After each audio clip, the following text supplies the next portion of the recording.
नमस्कार. 6:30 वाजलेले आहेत.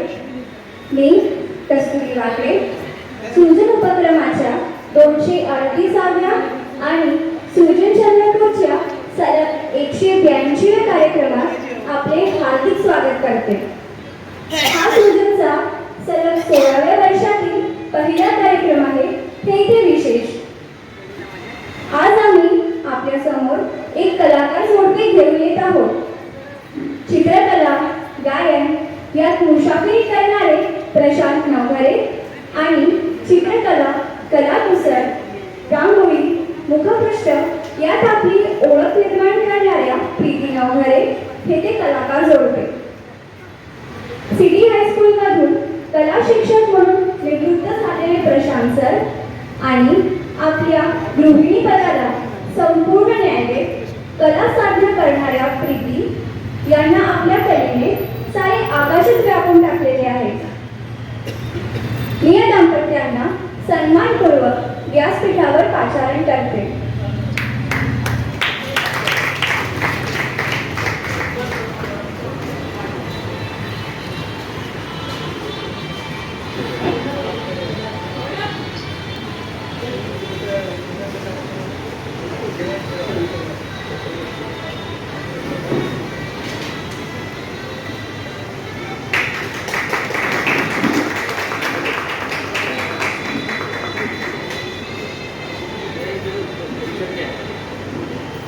धन्यवाद.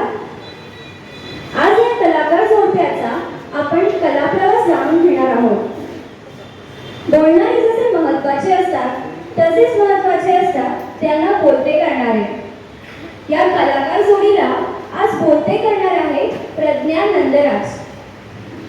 आकाशवाणी उद्घोषिका, अभिनेत्री, दिग्दर्शिका, वृत्तनिवेदिका, शिक्षिका, सूत्रसंचालिका अशा विविध रूपांमध्ये साऱ्यांना परिचित असणाऱ्या प्रज्ञा नंदराज यांना मी आता मंचावर निमंत्रित करते.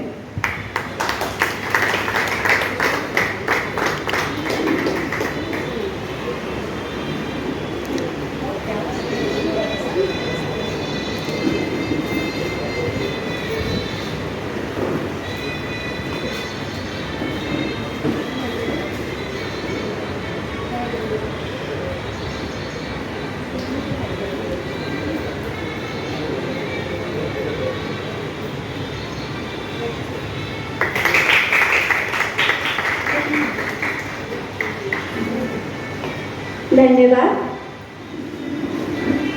अतिथी देवो भव. आता आपण आपल्या आजच्या अतिथींचे स्वागत करूया. प्रशांत सरांच्या स्वागतासाठी मी महात्मा गांधी महाविद्यालय आरमोरीचे सेवानिवृत्त प्राचार्य श्री किशोर सांबरे यांना आमंत्रित करते.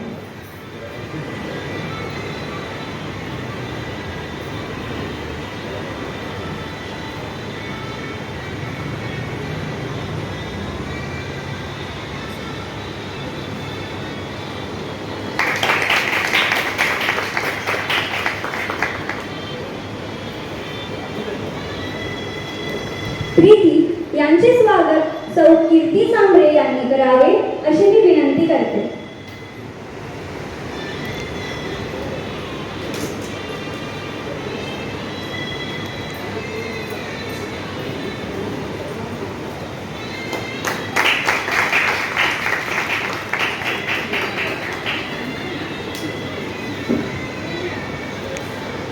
प्रज्ञा नंदराज यांचे स्वागत श्री चंदू पाठक यांनी करावे अशी मी विनंती करते.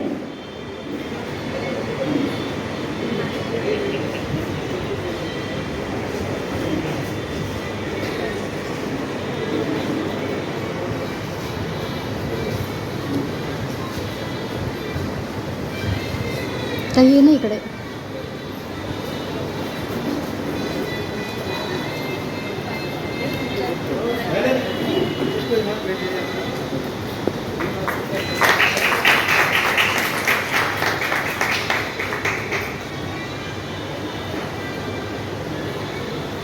धन्यवाद. ही काही पहिलीच वेळ नाही. यापूर्वीही ऑनलाईन पद्धतीने हे जोडपे आपल्या समोर येऊन गेलेले आहे. प्रशांत सर यांनी सृजन करून आपली गाणी सादर केलेली आहेत. तर प्रीती यांनी यापूर्वी स्वाती घारोटे यांना ऑनलाईन मुलाखत दिलेली आहे. बांबू गर्ल, बांबू लेडी म्हणून परिचित असलेल्या मीनाक्षी वाळके यांची प्रीती यांनी सृजनसाठी ऑनलाईन मुलाखत घेतलेली आहे. याशिवाय सृजनच्या कोरोना काळानंतरच्या पहिल्या आणि सलग 157व्या ऑफलाईन कार्यक्रमापासून तर आजच्या या 182व्या कार्यक्रमापर्यंत एक महिना एक रांगोळी या व्रतांतर्गत त्यांनी आपल्या रांगोळी कलेची समिधा सृजन यज्ञात टाकलेली आहे. विविधा स्त्रियांसाठी बाबू यांनी राबविलेल्या पहिले पाऊल या काव्य संग्रहाला प्रीती यांचे मुखपृष्ठ लाभलेले आहे हे इथे उल्लेखनीय. एवढेच नव्हे तर येत्या नोव्हेंबरमध्ये येत असलेल्या बाबू आयटम लिखित दुसरे पाऊल या 19व्या पुस्तकाचे मुखपृष्ठ पण प्रीतीच साकारणार आहे.